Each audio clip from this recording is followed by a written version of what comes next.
안녕하세요 여러분. 100.7MHz 마포 FM에서 금요일 퇴근길을 함께하는 친환경 라디오 에코살롱입니다. 마포 FM 어플리케이션 CR을 검색해서 다운로드 하시면 앱에서도 들으실 수 있고요. 지난 내용이 궁금하시면 팟빵이나 오디오 클립에서 에코살롱 검색해 주시면 다시 들으실 수 있습니다. 아, 우리 올리브쌤. 반갑습니다. 아팠다가 좀 회복되고 오셔서 우리 네 명이서 근 한 달 만에 만나는 것 같은데. 맞아요. 네, 다들 어떻게 지내셨어요? 올리브쌤 몸은 좀 괜찮아지셨고요? 네. 근육통이 좀 심했어가지고 솔직히 일 만나면 괜찮게 했는데 근육통까지 와서 조금 무서워가지고 그리고 제가 일하는 카페에서도 손님 중에 확진자가 나왔어요. 그래서 진짜 걱정됐겠다. 저는 보건소 측에서 검사 안 받아도 된다고 하셔가지고 저는 넘어갔는데 그 주문 받으시는 분이 이제 검사를 받았는데 음성으로 나와가지고 그래서 좀 다행이긴 한데 그때 그 뒤로부터 5일이 지금 지나가긴 했거든요. 그래서 지금 조금은 안심이 됐는데 여전히 뭔가 위험한 내가 알바생이라 그런가? 너무 위험한 공간에서 일하고 있는 건가? 이런 생각도 들고 그리고 또 설날에는 영화 소울을 봤습니다. 너무 좋아요. 아니 정말 나도 봤다. 정말 저를 아시는 분들 아시겠지만 제 인생 영화가 바뀌었습니다. 진짜? 라따뚜이에서 소울로 바뀌었어요. 그래서 라따뚜이 서운하겠다. 15년 동안 패권을 차지하고 있었던 이 라따뚜이가 15년? 네. 와우. 근데 이 소울이 조금 더 요즘에 저랑 잘 맞는 고민이어가지고 요즘에 올리브는 좀 어떤데요? 네. 저는 약간 아무래도 지금 백수잖아요. 그러다 보니까 하루하루 되게 성취하지 않으면 불안한 삶을 살고 있어요. 근데 그 소울이라는 영화의 주제는 어떻게 보면은 어떤 인생의 목표가 그렇게 중요하지 않다. 일상을 소중하게 보내는 게 되게 중요하다라고 말하는 거니까. 그래서 그 영화 이후로 뭔가 일상 속에 있는 저만의 스파크? 이런 거를 맞아. 좀 찾기 시작했어요. 네. 던지는 메시지가 너무 좋았어요. 진짜 영화 끝나고 5분 동안 엄마 손잡으면서 펑펑 울어가지고 엄마가 눈물이 쏙 들어갔다고. 저도 봐야겠네요. 진짜 좋아. 올리브를 이해하기 위해서. 아직 안 보셨다면 빨리 보시기를. 다른 쌤들은 어떻게 지냈어요? 저 없는 동안. 벌똥쌤은 좀 잘 지내셨어요? 저도 그 코로나가 지금 단계가 완화됐잖아요. 그래서 정말 오랜만에 저도 카페도 가고 도서관을 원래 되게 좋아해요. 서점에서 일을 하긴 하지만 그 카페와는 다른 좀 뭔가 더 조용하고 많은 책들을 이렇게 좀 한적하게 볼 수 있는 도서관이 좀 문을 닫아서 되게 아쉬웠었거든요. 맞아요. 근데 그리고 이제 자리를 앉아서 건너뛰면서 해서 더 여유롭게 된 거예요. 그리고 이제 밖에는 나무가 보이고 창밖으로 저희 동네 도서관이 좀 새로 만들어진 도서관이어가지고 나름 좀 깨끗하고 시설이 괜찮아요. 그래서 되게 그런 시간들, 여유 있는 시간들을 좀 보냈습니다. 또 카페 가신 분들 또 계실 것 같은데. 맞아요. 지난 월요일 휴가였거든요. 사무실이 쉬어가지고 뭐 하지 하다가 오후 늦게 동네에 있는 평소에 가려다가 못 갔던 카페를 갔어요. 산책하다가 매번 봤었던 카페인데 새로 생겼는데 가봐야지 하다가 카페에서 취식이 안 되니까 못 가고 하다가 결국은 갔는데 작년 한 여름 이후로는 처음으로 그러니까 약속이 있어서 잠깐 들른 적은 있어도 혼자 가서 그렇게 시간을 보내는 그런 거는 진짜 한 거의 반년 넘게 만에 오랜만에 있어서 맞아요. 진짜 뭐 책도 읽고 밀렸던 팟캐스트 편집도 하고 사람들이 카페에 엄청 많고 거리가 마치 되게 활력을 찾은 것처럼 곳곳에 사람들이 많더라고요. 맞아요. 얼마나 사람들이 참고 지냈는지. 카페의 소중함 진짜 맞아. 좋았습니다. 날씨도 좋았고. 맞아 다행히. 우리 함대릴도 되게 그 색다른 또 한 주를 보냈을 것 같은데 어떻게 보내셨어요? 저는 감사하는 4일? 네. 제가 최근 LP판을 모으기 시작했어요. 와, 고급침이 아닌가요? 근데 LP판이 있어요? 그 턴테이블을 천일 선물로 이제 제가 남자친구한테 줬어요. 큰맘 먹고. 왜냐면 취업을 했기 때문에. 본인이 듣고 싶어갖고 선물한 거죠. 맞아요. 정답. 현명하다. 내가 갖고 싶은 걸 네. 선물한다. 그래서 한 달에 한 번 이제 모으자 한 달에 한 번 이제 어. 레코드샵에 가서 LP를 같이 모으기로 했습니다. 뭐가 달라요? 조금 그 특유의 빈티지한 감성이 있어요. 그쵸, 그쵸. 근데 이게 이동식이에요. 들고 이게 뭐라고 하지? 서류 박스처럼 들고 다닐 수 있는 거여서 나중에 저희가 같이 뭐 놀 자리가 있다면 제가 들고 우와, 오겠습니다. 와, 멋지다. 가져와 주시면 안 돼요? 네.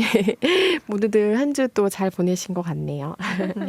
그러면은 이제 저희가 근황 토크로 넘어가서 조금은 늦었지만 꼭 한 번은 짚고 넘어가야 할 환경 뉴스를 소개하는 시간, 에코 뉴스를 소개하도록 하겠습니다. 오늘 제가 소개해드릴 영화는 이제 승리호라는 우주 쓰레기에 관련된 영화인데요. 좀 그에 맞는 뉴스를 좀 선정을 해보았습니다.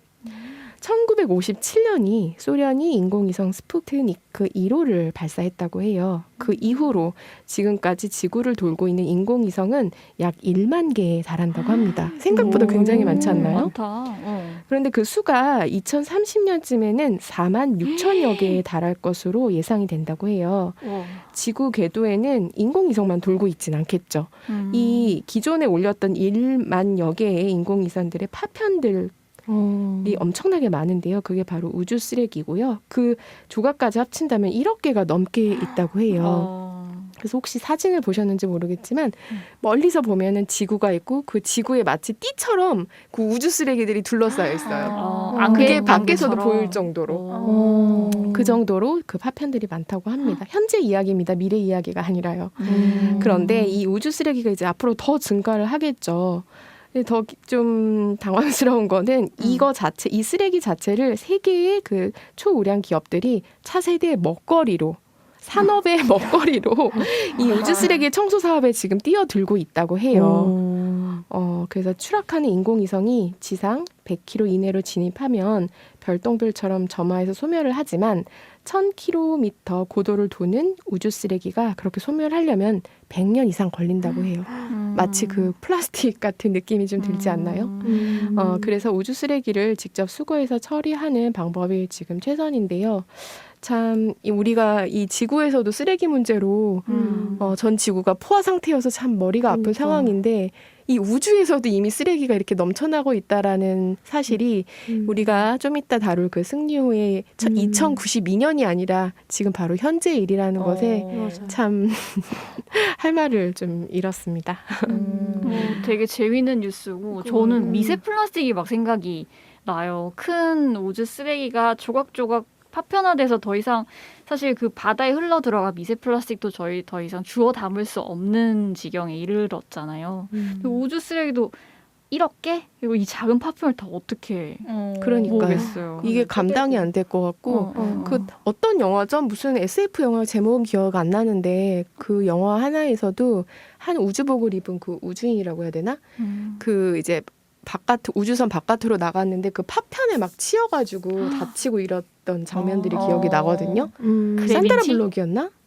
그래비티였나? 아무튼 그런 류의 영화들이 있었고 저는 사실 우주 쓰레기까지는 그렇게 인식을 많이 못하고 이 승리호를 보면서 그냥 검색해서 찾아봐야겠다 그랬는데 이미 지금 이게 맞아요. 현안 문제이고 각 기업들이 우주 산업에서 이 쓰레기 처리하는 이게 엄청 각광받는 기업의 하나의 지금 큰 사업 분야로 아주 다투고 있대요. 이 누가 먼저 이것도 선점을 해야 되는 거니까 기술력을 가지고. 그래서 좀 이게 승리호 2092년의 일이 아니구나. 이 우주청소부가 현재의 일이구나. 막 이런 생각이 들면서 참 무섭다. 되게 우주는 또 무중력 상태이잖아요. 공기도 없고. 그러니까 대기권 안에 있으면 이게 산화가 되거나 타버리거나 할 수 있는데 우주에 떠다니면은 그냥 물리적으로 쪼개질 뿐이고. 근데 이제 그게 그냥 떠 있는 게 아니라 거기에도 뭔가 이 뭐라고 하죠? 뭐 자전 공전 뭐 이런 것들이 일어나면서 걔네들이 굉장히 가만히 고정되어 있는 상태가 아니라 돌아가고 있다라는 거죠. 힘을 가지고. 그렇죠. 그래서 예를 들어 인공위성을 잘못 쏜다거나 아니면 그런 것들이 계속 이제 서로 부딪히고 언젠가 한번 어떤 나라에 그게 또 그 떨어진 적이 있어요. 그래서 굉장히 조금 큰 이슈가 됐던 적도 있거든요. 그 파편이 작은 조각이 아니라 또 갑자기 지구에 떨어진 이런 것들. 날벼락 같은. 그야말로. 아무튼 그렇습니다. 진짜 현실이 더 영화 같은 그쵸. 그런 우리가 이야기네요. 영화를 보고 나서 현실을 보면 늘 좀 그런 마음을 느끼게 되는데요. 네, 어쨌든 우리가 지구에서도 우주에서도 좀 쓰레기를 적게 발생할 수 있도록 해야 될 것 같아요. 네, 그러면 지금까지 에코 슬로우 뉴스 코너였습니다. 잠시 쉬었다가 다음 코너인 벌동의 책장 시작하겠습니다. 여러분은 지금 100.7MHz 마포 FM 에코살롱을 듣고 계십니다. 네, 벌동의 책장. 제가 책을 소개해드리는 시간입니다. 와. 오늘 두 어떤 번째다. 책? 오늘은 제가 저번에도 제가 한번 말씀드렸는데 소설을 좀 잘 못 읽는 스타일이에요. 어릴 때는 소설 되게 많이 읽었는데 이게 좀 요즘엔 안 읽혔고 근데 작년에 저희가 그 정세랑 작가님의 시선으로부터 같이 재미있게 읽고 네. 지금 뭐 정세랑 월드라는 신조어가 생기고 넷플릭스 영화도 만들어진 것처럼 네. 되게 했는데 좀 뭔가 분위기가 사뭇 다른 작가님의 소설 단편집입니다. 오, 누구지? 혹시 김혜진 작가님이라고 들어보셨나요? 그 딸에 네, 대하여? 맞아요. 역시 책을 많이 읽는 우리 올리브쌤 정답. 아시네요. 근데 봤더니 저도 잘은 몰랐어요. 근데 뭔가 이 작가님은 밖에 이렇게 막 인터뷰를 많이 하신다거나 이게 리서치하면 많이 자료가 나오지 않는 분이에요. 약간 뭔가 신비주의. 글쎄 신비주의까지는 모르겠는데 이제 그런 스타일이신데 성향이, 책을 읽으니까 책도 약간 그런 분위기가 되게 느껴져요. 그래서 정세랑 작가님 같은 경우 예를 들어 비교하자면 뭔가 와글와글하고 등장인물이 많고 유쾌하고 좀 뭔가 이렇게 재밌기도 하면서 그런 밝은 기운이 좀 느껴지잖아요. 근데 이 작가님 같은 경우는 굉장히 담백하고 약간 서늘한 기분이 들어요. 그런데 마치 우리가 그 숨겨놨던 그런 비밀을 콕 집어내는 것처럼 되게 예리한 부분이 있는데 좋아요. 네, 되게 담백하고 되게 짧은 그 안에 그 사회적인 많은 이슈들을 또 담고 있어서 되게 놀라면서 좀 읽었고 저한테 좀 많은 의미가 있어서 여러분들에게 소개해드리고 싶었습니다. 이 소설의 특징은 단편을 여러 개를 모았는데요. 그 소설마다 다 2인칭 구조로 이루어져 있는 게 특징이에요. 그래서 너에 대해서 계속 이야기를 합니다. 연인도 나오고 친구도 있는데 너는 이렇게 하면서 그 등장인물이 굉장히 적게 나와요.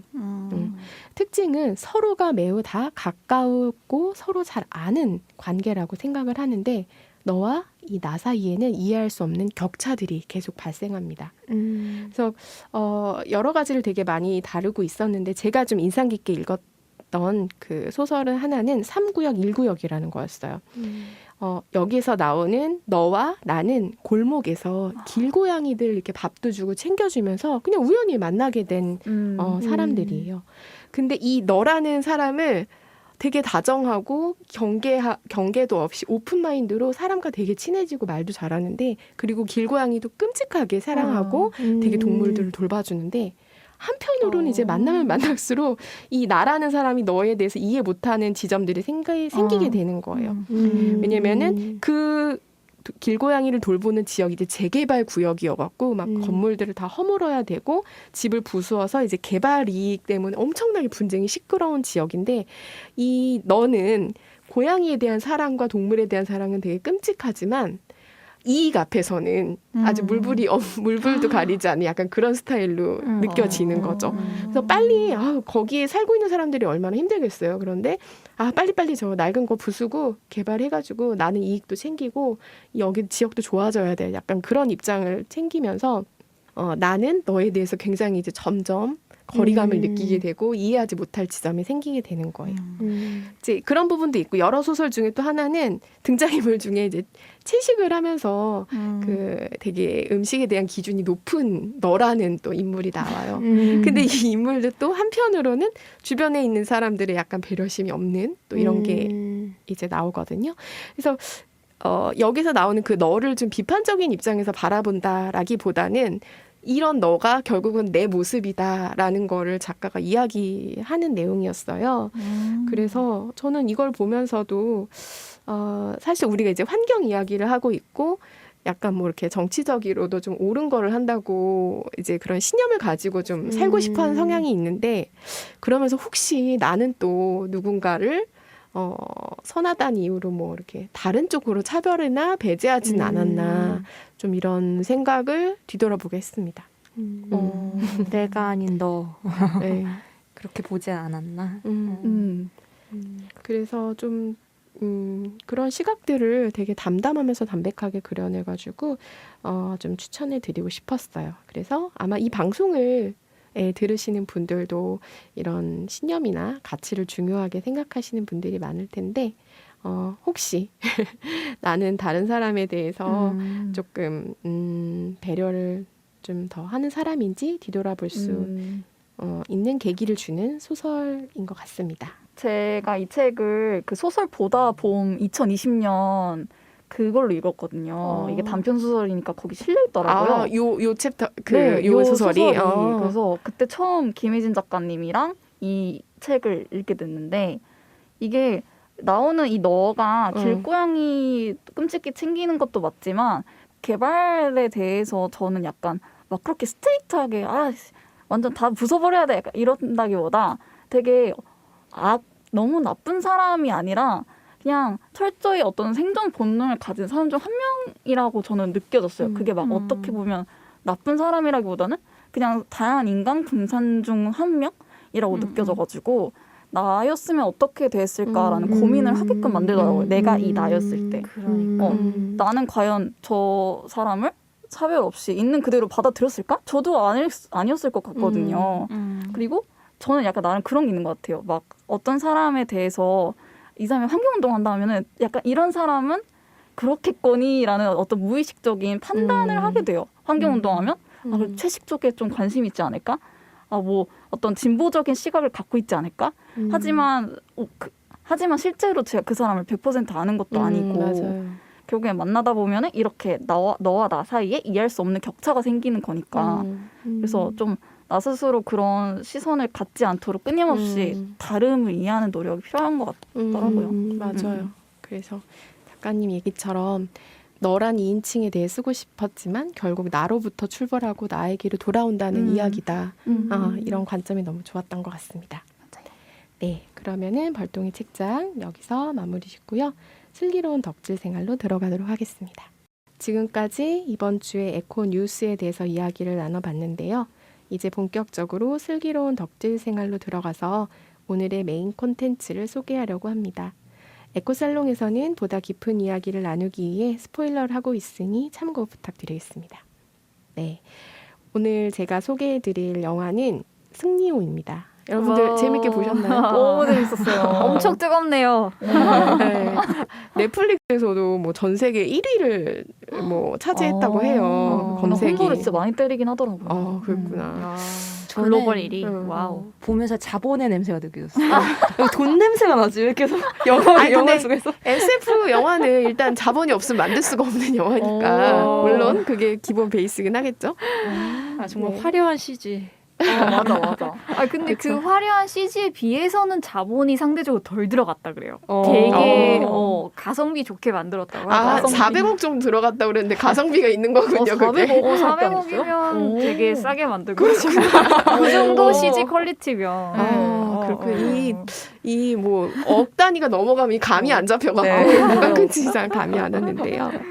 그럼 짧게 제가 줄거리 말씀드릴게요. 이 승리호의 원작의 프리퀄은 웹툰이라고 해요. 그것도 좀 되게 흥미로웠어요.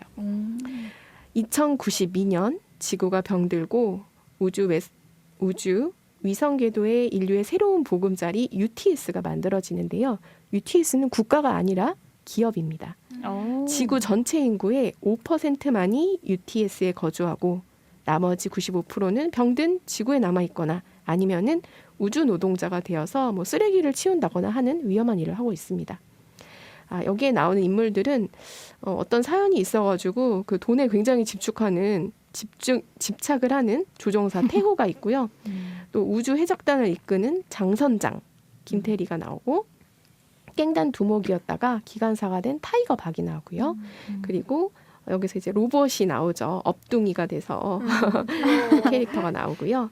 이러한 우주 쓰레기를 주워서 돈을 버는 그 청소선 승리호의 선원들의 이야기입니다. 근데 어느 날 이 사고 우주정을 수거하는 승리호가 대량 살상 무기로 알려진 그 인간형 로봇이죠. 그 도로시, 또 꽃님이라고도 하는 뇌를 발견하게 돼요. 자, 그래서 이 돈이 절실한 선원들은 도로시를 거액의 돈과 맞바꾸기 위한 거래를 이제 계획하는데요. 자, 승리호의 미래가 과연 어떻게 될지. 네. 자, 우리 한번 이야기해 보도록 할게요. 다들 어떻게 보셨는지 궁금해요. 여기 SF 덕후들도 많으시고, 뭐 인터스텔라를 비롯해서 다양한 우주 영화를 좋아하시는 분들이 많으신데, 좀 기존에 봤던 영화들과 어떻게 뭐 달랐는지 아니면은 뭐 좋았는지 좀 얘기해 주시면 좋을 것 같아요. 지금 되게 올리브쌤 재밌게 보신 것 같은데. 네, 맞아요. 네. 일단은 이 영화가 좋았던 것 중에 하나는 막 서양에서 나오는 우주 SF 하면 되게 클리셰라고 해야 되나? 되게 화이트 벽에 다들 깔끔한 뭔가 있고 미래 아. 세상 네, 같이. 그런 모던하고 하이 테크놀로지 기술 엄청 발달해 있고 뭐 그런 우주 SF가 많았는데 이 영화는 정말 한국적이었고 맞아. 약간 휴머니즘도 느껴지고 또 약간 진짜 미래가 저럴 수 있겠다라는 상상을 할 수 있게끔 맞아. 되게 저는 리얼한 나름 것 같아. 리얼리티로 받아들여졌던 영화여서 그래서 되게 좋았어요. 한국 SF 영화에 그 희망이 보인다. 진짜 희망을 재밌게 보았다. 봤어요. 상업적으로도 진짜 잘 했고 네. 네, 전 좋았습니다. 너무 좋았어요. 우리 SF 덕후 드릴은 어떻게 봤나요? 저도 그냥 무난하게. 뭔가 지금 할 말이 많은 것 같은데 예. 무난했다는 거 보니까. 그냥 한국형 한국형 영화 스토리랑 SF가 만나면 이런 느낌이구나. 맞아. 그리고 나름대로 뭔가 의미 부여를 하려고 했구나. 뭔가 약간 인종차별이나, 그러니까 인종차별이라 해야 되나, 그런 어떤 환경적인 문제나, 어떤 인종 문제나, 그런 걸 나름대로 담으려고 했구나.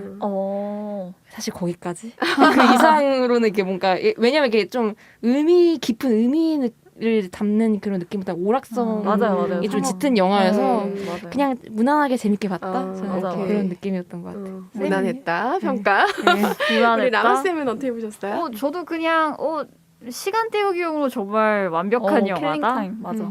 그리고 저는 이제 뒤에 설명을 해주시겠지만 태호가 그 딸 아이를 잃어버리고 어떤 그런 이제 심파적인 요소가 나오잖아요. 네. 왜 우리나라 SF는 심파를 버리지 못하나. 맞아. 제가 정말 재밌게 봤던 그 부산행에서도 공유가 딸을 회상하는 어떤 그런 장면이 나오면서 억지로 이제 눈물을 짜내는 장면이 있는데 여기서 왜 그런 비슷한 부성애적인 코드를 넣어서 그게 그 스토리상 이렇게 되게 중요한 부분이었나? 하여튼 그런 고민들 좀 하면서 그래서 스토리나 뭐 개연성 이런 거를 좀 차치하고 봤을 때 CG적이나 그런 기술적인 면에서는 정말 만족도가 매우 높았던 영화였고 저도 드릴쌤이 얘기한 것처럼 인종적인 면이 좀 새로웠어요. 소셜에 얼마 전에 올라왔던 게 회자가 됐었던 게 나이지리아인이 자기가 다른 나라 영화에서 나이지리아 언어를 들은 거는 처음이었다. 그래서 다른 나라 언어가 되게 다양하게 나왔고 그리고 검은 여우? 검은 여우. 검은 여우라는 레지스탕스 같은 그 단체의 수장이 또 흑인이었잖아요.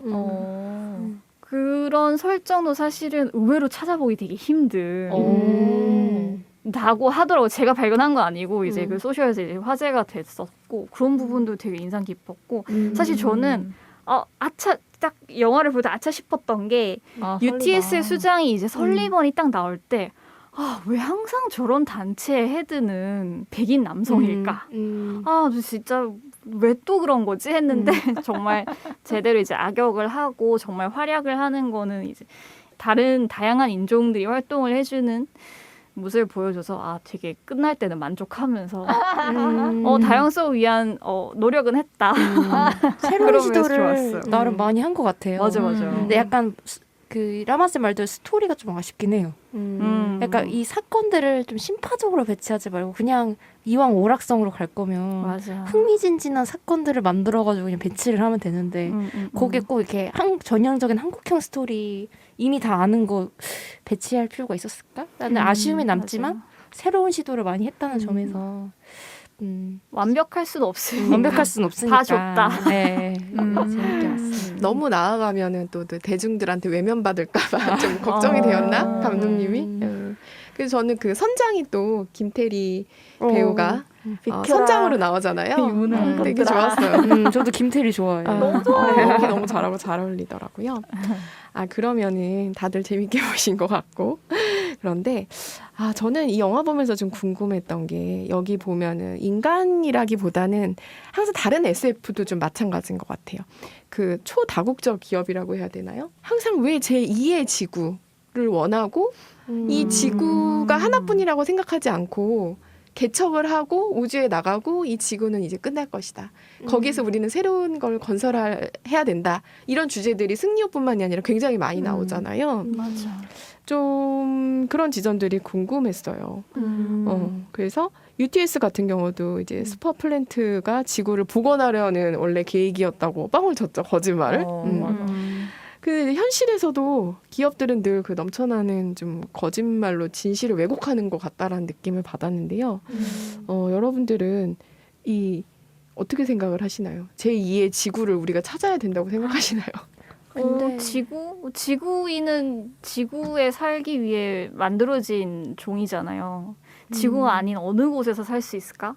그러니까 이거 보면서 저는 약간 원리도 생각났었어요. 우리 예전에 썼던 바이앤라죠. 그 기업이 이제 우주선 만들어서 우리가 지구 청소하고 있을 동안 우주선에서 살고 있어 라고 이렇게 하고는 떠났었는데 이미 많은 현실에서 우리가 무의식 중에 알고 있는 게 아닐까라는 생각이 들었어요. 이미 지구를 예전으로 돌리기 위해서는 지금 우리가 가지고 있는 많은 것들을 포기를 하고 뼈를 깎는 노력을 해야지 우리 미래 세대에게 건강한 지구를 물려줄 수 있지 않을까. 내가 고기를 덜 먹고 일회용의 어떤 그런 편리한 삶을 포기해야지만 되돌아갈 수 있다는 사실을 알고 있으니까 뭔가 그 길을 가고 싶진 않은데 새로운 길은 없을까? 라고 생각을 하면서 자꾸 다른 길을 찾고 싶은 게 아닐까. 그런 욕망이 이제 그런 SF에 발현되는 게 아닐까라는 생각이 가끔은 들었어요.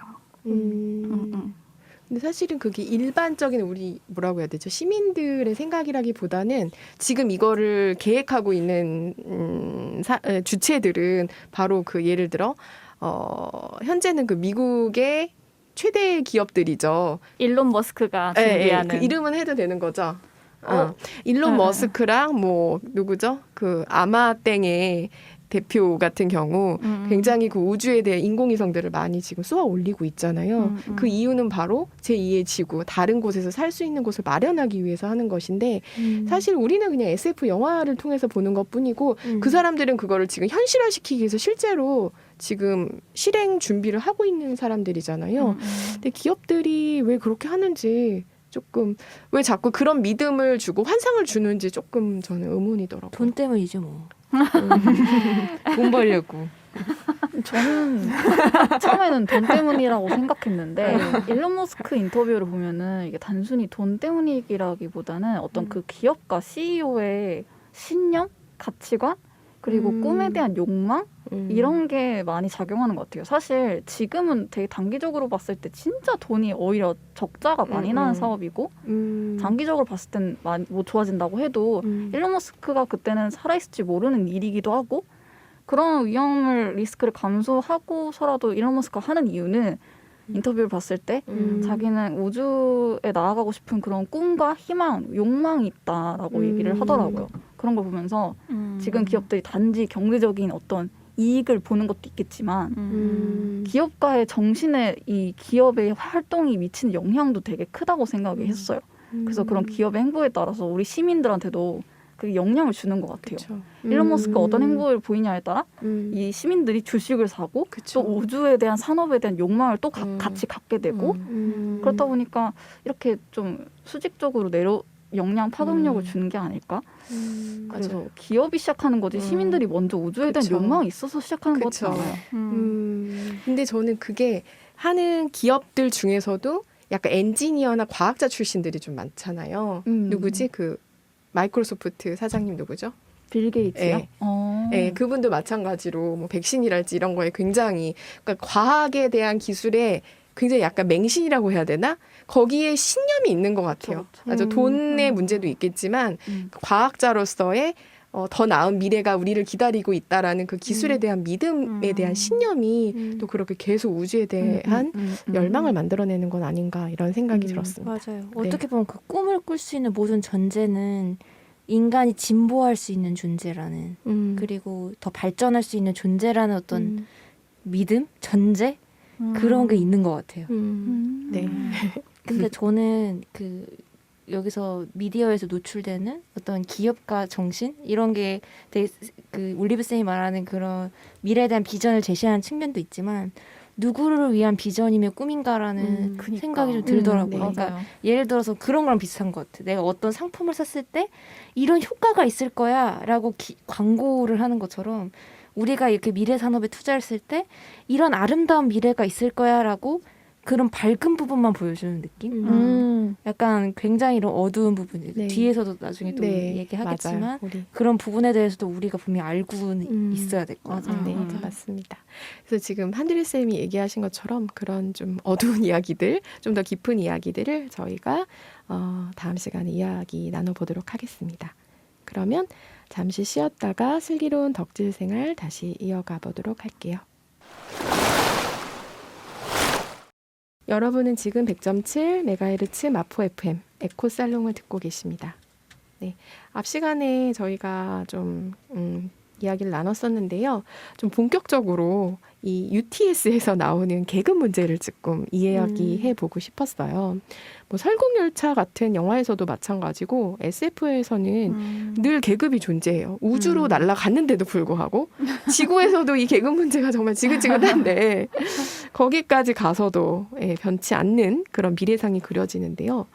만약에 우리가 뭐 UTS랄지 아니면 어떤 그 우주로에서 정착을 해서 살아간다고 하면 그때도 여전히 이런 계급이 나뉘어져 있을까요, 여러분? 좀 어떨 것 같아요? 상상해 보셨나요? 전 그럴 것 같아요. 그럴 것 같다. 자원의 한계 때문에 분명히 자원의 있을 것 한계 같아요. 때문에 네. 원인을 그러면은 계급이 생기는 게 자원이 한계가 있어서 그렇다라고 생각을 하시는 입장인가요? 그러니까 우리가 살아가는데 필요한 요소들이 있는데 그게 이제 한정돼 있으면 그거를 내가 선점하기 위해서 자연스럽게 계급 구조가 생기지 않을까? 그럼 만약에 무한하다고 하면 기술이 발전해서 뭐 나노붓이 생긴다거나 태양광 에너지가 예를 들어 발전해서 무한한 에너지를 우리가 쓸 수 있다. 그러면은 계급이 없어질까요?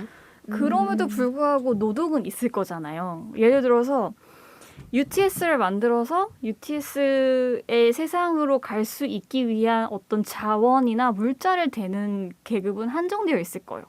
설국열차에서도 설국열차라는 그 시스템을 만들기 위해서는 돈이 많은 높은 계급의 사람들이 거기에 투자를 했겠죠. 그럼 결국 거기에 탈 수 있는 사람과 타지 못하는 사람, 그리고 부탁을 해서 어렵게 타게 된 사람들 안에서는 또 계급이 나뉠 수밖에 없게 되는 것 같아요. 모든 사람이 똑같이 투자를 해서 공평하게 나눠 가졌다. 그렇게 되면 이상적인 세상이 만들어질 수 있겠지만 결국은 그 안에서 처음부터 이게 만들어지는 순간부터 자원의 분배가 달랐기 때문에 당연히 그 안에서 계급이 생길 수밖에 없지 않을까요? 저는 그렇게 생각해요. 그렇죠. 안타깝지만 이게 현실인 것 같아. 저는 그런 생각도 해봤어요. 인간의 노동을 로봇이 모두 대체했다. 그래서 인간들이 되게 먹고 살기 편해졌다. 그럼 마찬가지로 그것도 일종의 계급이 아닌가 싶기도 하고 인간과 로봇 사이의 어떤 계급? 디트로이트 비컴 휴먼? 네, 그런 느낌. 정확해. 맞아요. 결국 거기서도 인간과 로봇의 계급이 생기는 거고 그리고 그 몇 주 전에 벌똥쌤이 소개해줬었던 플랫폼 자본주의의 책에서 보면은 시간이 가면 갈수록 점점 더 작은 사람이 더 많은 자본을 소유하게 되고 더 많은 사람들은 그 뭐 로봇이나 자동화에게 일자리를 넘겨줄 것이고 일할 수 있는 사람은 정말 한정적이 될 것일 텐데 그렇죠. 점점 더 심해지겠죠. 지금 그 코로나를 기점으로 해서 그 경제 지표라든지 이런 거를 뭐 K자형 양극화라고 하더라고요. 그러니까 원래 양극화가 심화되고 있었는데 급속도로 심화되고 있는 거죠. K자. 그러니까 위아래. 이렇게 뭐 경제가 이렇게 뭐 된다든지 뭐 이렇게 물결문이나 이렇게 되는 게 아니라 올라가는 사람들은 팍 올라가고 한 지점에서 한 그 플랫폼 노동자들 같은 경우 이제 밑에 하위층들이 훅 내려가고 격차가 엄청나게 벌어지고 있다고 하죠. 그렇죠. 그래서 여기서 보면은 지금 우리가 이야기한 플랫폼 노동자들처럼 여기에서 우주 쓰레기 청소부로 나오는 이 선원들을 보면은 그 느낌이 좀 팍 나오는데요. 여기서 굉장히 정말 힘들게 일을 하잖아요. 그 파편들, 우주선 파편들을 이제 해가지고 돈 건데 웃겼어. 거기 그 달러로 그 미래 2092년인데 아직도 지폐를 쓴다는 것도 좀 황당하긴 했는데 아마 좀 뭐 이렇게 물리적인 걸 보여주려고 그랬겠죠. 지폐를 달러로 갖고 열심히 일해갖고 딱 했는데 잔고를 넣었죠. 이제 몇백 달러를 딱 넣었는데 잔액이 0원입니다. 이렇게 나오는 거를 봤는데 벌금이 더 커. 네, 벌금도 있고 뭐 빚진 것도 있고 막 이렇잖아요. 그거 보면서 뭐 직장인들 막 그런 얘기 막 하나 하잖아요. 뭐 써도 계속 마이너스 통장이고 이런 뭐 집값 뭐 대출금을 갚는다든지. 그러니까 뭔가 나는 되게 투잡 쓰리잡을 뛰어서 열심히 일하는데 왜 내 통장은 불어나지 않고 나는 뭐 서울에 집을 살 수 없는가. 이런 화들을 늘 달고 살잖아요, 현대인들이요. 그래서 그 우주에 가서도 어떻게 보면은 그 뭐 엔지니어들이고 이런데도 마이너스에 시달리고 사는 걸 보면서 좀 약간 아찔한 기분이 들었어요. 미래에 이런 상태로 계속 가다 보면 이 경제 상황이 좀 어떨 것 같아요? 좀 예상되는 게 있나요? 왜 이렇게 똑같을 것 같지? 우리 500년 전에도 똑같았잖아요. 근데 조금 저는 걱정되는 건 이 양극화 현상이 좀 더 심해지지 않을까라는 걱정을 조금 들어요. 예를 들어서 뭐 이렇게 여기서도 95% 그러니까 되게 한정된 사람들만 이제 우주에 진출할 수 있기 때문에 나머지 95%는 지구에 남아 있다고 하잖아요. 그럼 그 5% 어떤 기준으로 선정할 것이냐? 아무래도 부유한 사람들이 좀 많이 갈 테니까 거기서 오는 또 양극화도 있을 것이고 또 정신적인 양극화. 그러니까 모든 걸 효율성을 추구하다 보니까 더 이상 이제 나와 의견이 다른 생각이 다른 사람들의 생각까지 굳이 수렴하지 않으려고 하는 그런 어떤 정치관, 가치관의 양극화 그런 게 조금 걱정되긴 하는 것 같아요. 그래서 설리번이 지구에 있는 사람들 다 밀어버리려고 했었던 거겠죠. 설리번이 그런 것도 있고 이제 이 사람 나이가 150 몇 세였죠.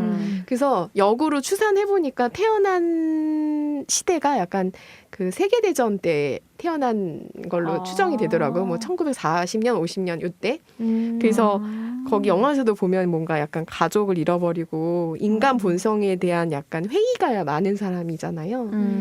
그래서 좀 더 그러니까 약간 히틀러 같은 연상이 좀 되기도 하고 그 유전자에 그러니까 안 좋은 유전자를 가진 사람은 좀 없애고 좀 괜찮은 유전자를 가진 사람들 5%를 끌어가지고 새 세상을 창조하자. 약간 그런 느낌을 좀 받기도 했거든요. 근데 어쨌거나 좀 이 승리호 영화를 보면서 앞으로의 계급 문제라든지 이 노동 문제가 좀 더 암울해질 것 같다라는 좀 전망이 되면서 조금 마음이 어두워졌어요. 올리브 쌤은 좀 어땠어요? 저도 약간 라마쌤처럼 동일할 것 같아요. 나아지진 않을 것 같은데 근데 모르겠어요. 저는 또 낙관적인 성향이 있다 보니까 지금 충분히 뭔가 그래도 많이 뭔가 변했다고 생각을 했고 앞으로 더 많은 다양성을 가진 개념들이 등장을 한다고 생각을 했을 때 점점 나아질 거다. 나아지진 않을 것 같아요. 전체적으로 보면은. 근데 그 서로 뭔가 커뮤니케이션하고 서로 뭔가 연대하려고 하는 왜냐면 지금은 개인주의적인 시대지만 나중엔 또 공동체적인 그런 공동체주의가 또 나올지도 모르잖아요. 그래서 이런 식으로 변화는 하지 않을까. 변화를 시도해보진 않을까. 국경도 없어지고 언어의 장벽도 그쵸. 없었잖아요. 초연결 뭐 이런 게 나온다고 하면 변화는 있을 것 같다는 생각이 드네요. 초지구.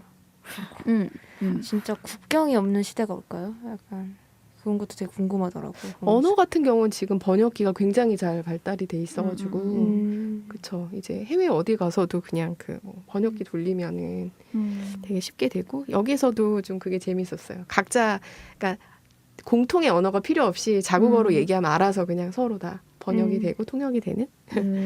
다행인 것 같아요. 어떤 한 결국 시간이 가면 갈수록 힘을 가진 나라의 언어로 통일되는 게 아니라 통합되는 게 아니라 각각의 언어가 아직 살아 있다라는 게 되게 다행인 미래인 것 같았고 이제 국경이라는 개념보다는 이제 행성과 행성의 경계가 더 생기지 않을까. 맞아요.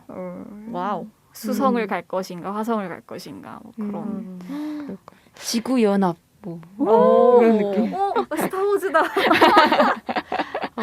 세상에. 우리 스타워즈도 한번 달아보. 너무 방대한가? 그렇군요. 하나는 또 불멸에 대해서 좀 얘기해보고 싶었어요. 더 나아지고 싶고 더 완전해지고 싶다라는 그 욕망이 인간에게 좀 숨겨져 있는 건가 생각이 들기도 하고 설립자인 그 UTS 설립자 설리반이 150세고 계속해서 지금 현재 인구가 78억 명이래요. 그리고 50년 되면은 이제 100억 명이 된다고 하네요. 오 마이 갓. 근데 이제 의료랑 기술 발전이 계속 늘어나고 여기 영화에서도 나오는데 그 나노 로봇 있잖아요. 중요 인물인 그 꽃님이 그 도로시라고도 하죠.